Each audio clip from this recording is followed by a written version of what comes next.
नमस्ते दोस्तों, स्वागत है आपका ग्रीन टीवी में। आप देख रहे हैं देश डायरी और मैं ऋतु अंकुश प्रधान। यहाँ पर हम आपको किसान, खेतीबाड़ी, सामाजिक व्यवस्था में हो रहे बदलाव और लोगों की सेहत से जुड़ी तमाम खबरों से रूबरू कराते हैं। साथ ही बताते हैं देश भर में हो रहे कुछ खास हलचलों के बारे में। तो आइए एक नजर डालते हैं हमारी देश डायरी के कुछ खास पन्नों पर। आज हम बात करेंगे फल और सब्जी के उत्पादन पर।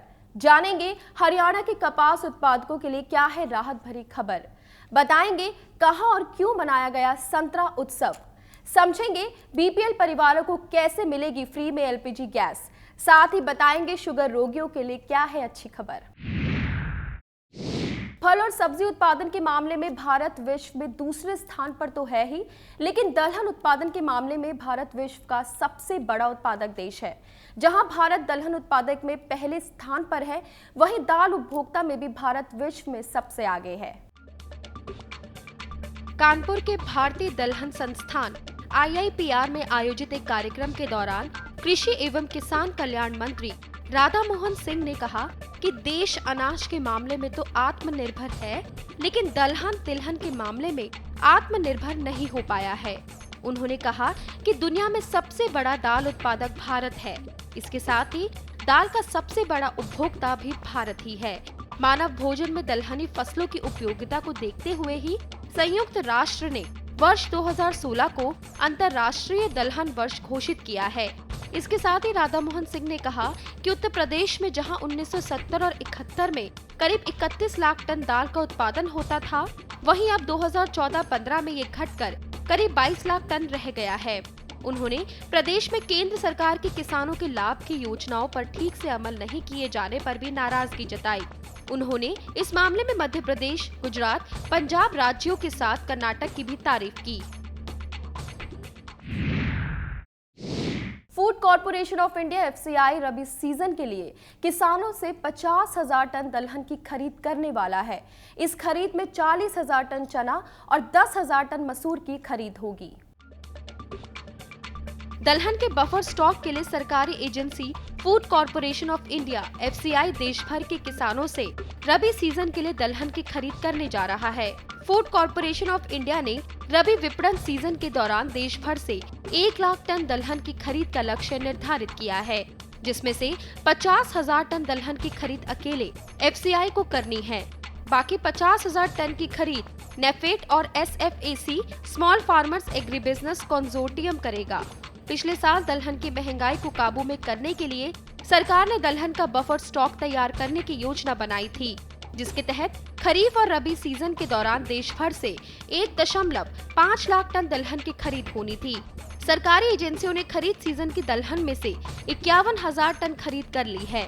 इस 51,000 टन दलहन में से FCI ने 20,000 टन तुअर की खरीद की है। खरीफ के बाद अब रबी सीजन की दलहन के लिए 1 लाख टन की खरीद होनी है।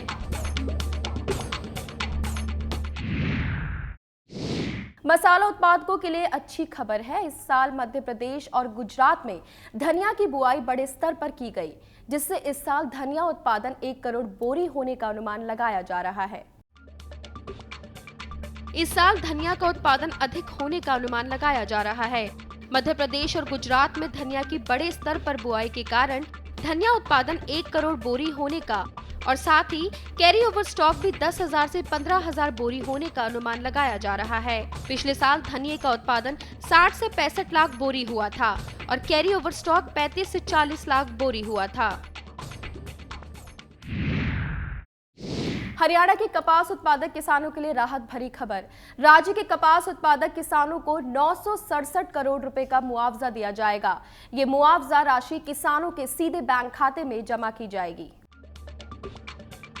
खरीफ सीजन के दौरान हरियाणा राज्य के किसानों की कपास फसल सफेद मक्खी और कीट हमलों से खराब हो गई थी। सरकार ने किसानों को इससे राहत देते हुए 967 करोड़ रुपए का मुआवजा देने का फैसला लिया है। मुआवजे की इस राशि में से राज्य के सिरसा जिले के किसानों को 320 करोड़ रुपए और हिसार जिले के किसानों को 229 करोड़ रुपए दिए जाएंगे, जबकि शेष राशि जिंद, फतेहाबाद और भिवानी के किसानों को दी जाएगी। ये राशि प्रभावित 5 जिलों के किसानों के सीधे बैंक खाते में जमा की जाएगी। बेमौसम बारिश, ओलावृष्टि और तेज हवाओं के कारण कई राज्यों में फसलें बुरी तरह से प्रभावित हुई हैं। फसल बर्बादी का समय रहते आकलन और इसका उचित मुआवजा मिले, इसके लिए पंजाब और हरियाणा राज्यों के किसानों ने अपनी अपनी राज्य सरकारों से विशेष सर्वे की मांग की है। पंजाब और हरियाणा राज्य के किसानों ने अपने अपने राज्य सरकारों से विशेष गिरदावरी की मांग की है, ताकि समय रहते भारी बारिश, ओलावृष्टि और तेज हवाओं के चलने के कारण फसलों को हुए नुकसान का सही आकलन किया जा सके और किसानों को इसका मुआवजा मिल सके। इसके अलावा किसानों ने प्रभावित किसानों को भारी फसल नुकसान के लिए 40,000 प्रति एकड़ का न्यूनतम मुआवजा देने की भी मांग की है। पंजाब सरकार ने सफेद मक्खी और नदीनों जैसे कीड़ों से किसानों को राहत दिलाने के लिए राज्य स्तरीय अभियान शुरू किया है, जिसमें ग्राम पंचायतों को बढ़ चढ़कर हिस्सा लेने की अपील की गई है। पंजाब सरकार ने कपास से सफेद मक्खी व नदीनों को नष्ट करने के लिए राज्य स्तरीय अभियान शुरू किया है। सरकार द्वारा गाँव की पंचायतों को इस अभियान में बढ़ चढ़कर हिस्सा लेने की अपील की गई है। कंघी बूटी और पीली बूटी पर सफेद मक्खी पलती है। इसके साथ ही धतूरा, भांग, गाजर घास आदि पर नदीनें पलती हैं। नदीन नष्ट करने के लिए राज्य के समूह विभाग अपने इर्द गिर्द पैदा हुई घास कांटों को नष्ट करवाने के लिए अपना निजी योगदान दे रही है।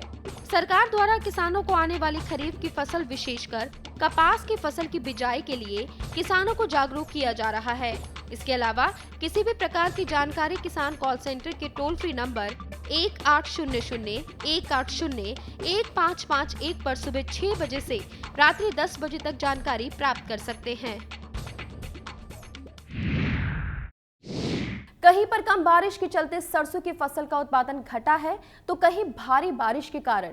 वहीं हिमाचल प्रदेश के किसान इन दिनों सरसों की फसल में तेला रोग लगने के कारण परेशान है। हिमाचल प्रदेश के औद्योगिक क्षेत्र BBN यानी बद्दी बरोटीवाला नालागढ़ में सैकड़ों किसानों के खेतों में सरसों की फसल पर तेला रोग, सुंडी का कहर देखा जा रहा है। बारिश के अभाव में पहले ही इस वर्ष सरसों की फसल कम है और तेला ने किसानों की चिंताएं और बढ़ा दी है। यहाँ सैकड़ों बीघा जमीन पर सरसों की फसल होती है। BBN के राजपुरा, डेरोवाल, लखनपुरा झीड़ा, खेड़ा, मखनू माजरा, मलपुर और मानपुरा पंचायतों में तेला रोग ने सरसों के खेत नष्ट कर दिए हैं।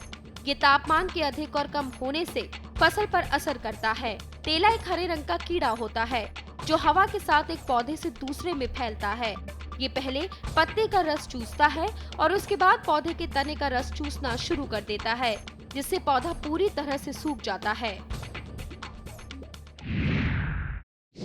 फिलहाल रुकते एक छोटे से ब्रेक के लिए। ब्रेक के बाद बात करेंगे किसानों और आम जनता के लिए सरकार द्वारा शुरू किए गए कुछ योजनाओं के बारे में। केंद्र सरकार प्रधानमंत्री उज्ज्वला योजना के तहत BPL परिवारों को भी फ्री में LPG गैस कनेक्शन उपलब्ध कराने वाली है। साथ ही जिनके पास गैस कनेक्शन नहीं है, उन्हें EMI पर गैस कनेक्शन भी देने वाली है। ब्रेक के बाद आप सभी का स्वागत है देश डायरी में। मनरेगा में काम कर रहे कामगारों का पैसा अब सीधे उनके बैंक अकाउंट में ही मिलेगा। केंद्र सरकार इस महीने से देश के 10 और राज्यों में इसकी सुविधा शुरू करने पर विचार कर रही है। पायलट प्रोजेक्ट के रूप में अभी तक इसकी सुविधा सिर्फ केरल में ही शुरू की थी। केंद्र सरकार इस महीने से देश के 10 और राज्यों में मनरेगा का पैसा सीधे अकाउंट में ही ट्रांसफर करेगी। मनरेगा के तहत कामगारों को दी जाने वाली मजदूरी रोजाना उन्हें उनके बैंक खाते में सीधे ट्रांसफर कर दी जाएगी। केंद्र सरकार ने केरल में डायरेक्ट कैश ट्रांसफर के लिए एक पायलट प्रोजेक्ट की सफलता के बाद इसका फैसला किया है। इस पायलट प्रोजेक्ट में ग्रामीण विकास मंत्रालय के national electronic fund management system के जरिए पैसा मनरेगा लाभार्थियों के खातों तक पहुँचाया जाता है। चंडीगढ़ प्रशासन ने 1 अप्रैल से सालाना आय की तय सीमा बढ़ा दी है। अब 1.5 लाख सालाना इनकम वाले व्यक्ति भी सरकारी पेंशन का लाभ ले सकते हैं। चंडीगढ़ प्रशासन ने ओल्ड एज और विधवा पेंशन के अंतर्गत आय की सीमा बढ़ा दी है। अब मासिक पेंशन भी 500 रुपए की बजाय 1000 रुपए महीना मिलेगी। वहीं शहर में अब 1.5 लाख रुपए सालाना इनकम वालों को भी पेंशन दी जाएगी। 1 अप्रैल 2016 से पेंशन और सालाना इनकम की सीमा बढ़ा दी है। शहर के लोगों द्वारा इसकी मांग लंबे समय से की जा रही थी। साथ ही विकलांगता पेंशन को भी प्रशासन बढ़ाने पर विचार कर रहा है। इससे पहले प्रशासन ने विधवा और तलाकशुदा महिलाओं के बच्चों को वित्तीय सहायता 1 जनवरी 2016 से 200 रुपए मासिक से बढ़ाकर 1000 रुपए मासिक कर दी है। इस कैटेगरी में 18 से 49 साल की विधवा और ऐसी महिलाओं को पेंशन दी जाती है जिन्हें अपने पति के लापता होने या पति के विकलांग अथवा अक्षम होने से किसी प्रकार की वित्तीय सहायता नहीं मिल रही। इन सभी पेंशन के लिए आवेदक का 3 साल से चंडीगढ़ का स्थायी निवासी होना जरूरी है।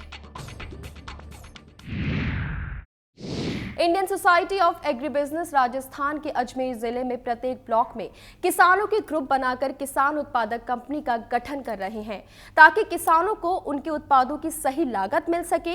इसके साथ ही किसानों को मंडियों और वित्तीय संस्थाओं से भी जोड़ा जा सके। Indian society of agri business Rajasthan के अजमेर जिले के प्रत्येक ब्लॉक में किसानों के ग्रुप बनाकर किसान उत्पादक कंपनी का गठन करेगा ताकि किसानों को उनके उत्पादों की सही कीमत और इसी के साथ ही सभी सरकारी योजनाओं का भी लाभ उठा सके।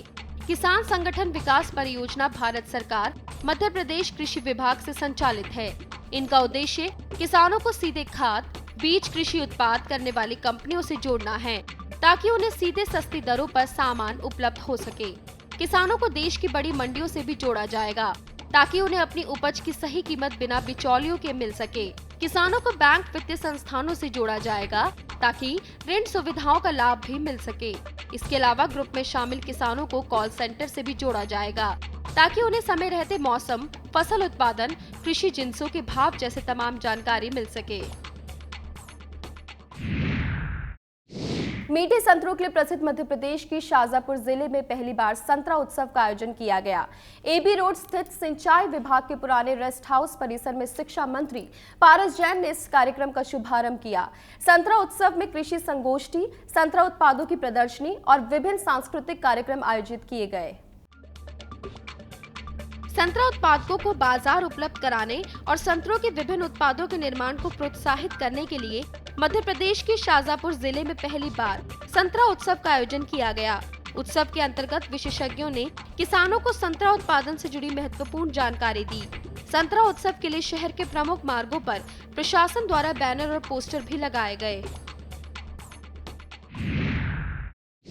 केंद्र सरकार प्रधानमंत्री उज्ज्वला योजना के तहत बीपीएल परिवारों को भी फ्री में एलपीजी गैस कनेक्शन उपलब्ध कराने वाली है। साथ ही जिनके पास गैस कनेक्शन नहीं है उन्हें ईएमआई पर गैस कनेक्शन भी देने वाली है।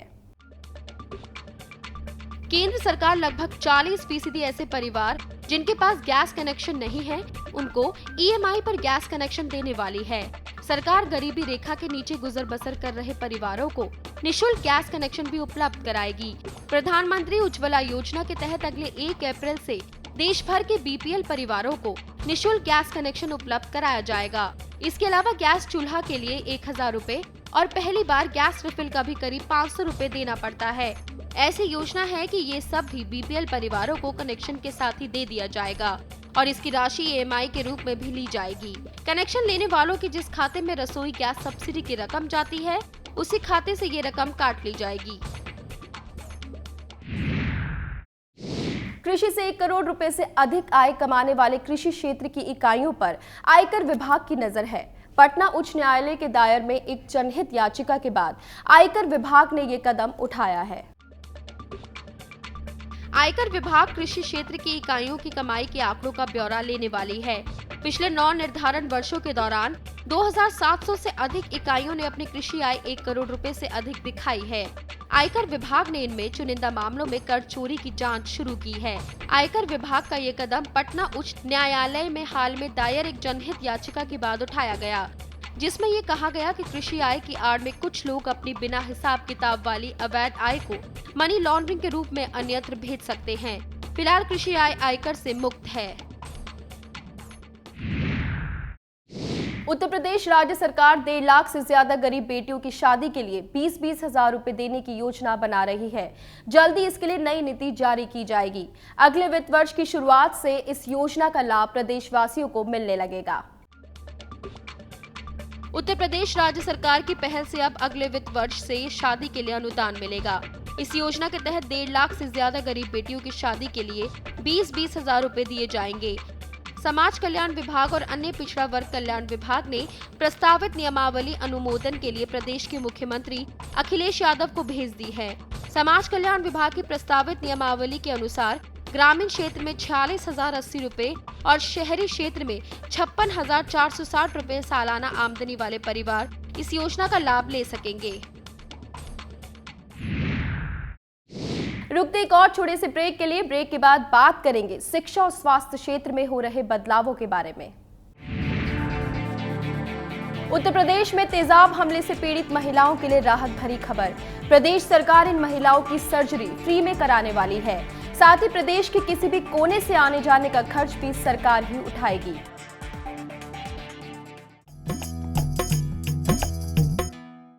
ब्रेक के बाद एक बार फिर से आप सभी का स्वागत है देश डायरी में। मेरठ स्मार्ट सिटी बनने की लिस्ट में शामिल है। स्मार्ट सिटी बनने से मेरठ वासियों को अमृत योजना के तहत पेयजल और स्वच्छता से जुड़ी सॉलिड मैनेजमेंट की सुविधा मिलेगी और साथ ही केंद्र सरकार प्रदेश वासियों को आवास योजना के तहत 1.5 लाख रुपए भी देगी। केंद्रीय मंत्री वेंकैया नायडू ने कहा कि केंद्र सरकार मेरठ को अमृत योजना के तहत पेयजल, स्वच्छता और सॉलिड वेस्ट मैनेजमेंट से जुड़ी सुविधाएं देगी।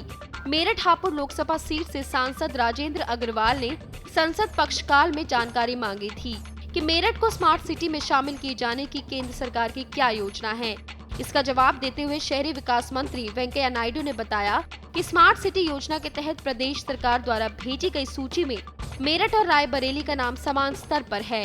केंद्र सरकार सभी के लिए आवास योजना के तहत प्रदेश सरकार को हर आवास पर 1.5 लाख रुपए देगी। प्रदूषण मुक्त बनाने के लिए राजधानी दिल्ली में हर महीने की 22 तारीख को कार फ्री डे का आयोजन किया जाता है।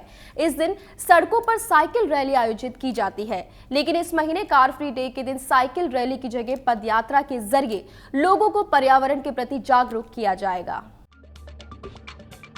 शादरा से लोनी रोड के बीच अगला कार फ्री डे होने जा रहा है।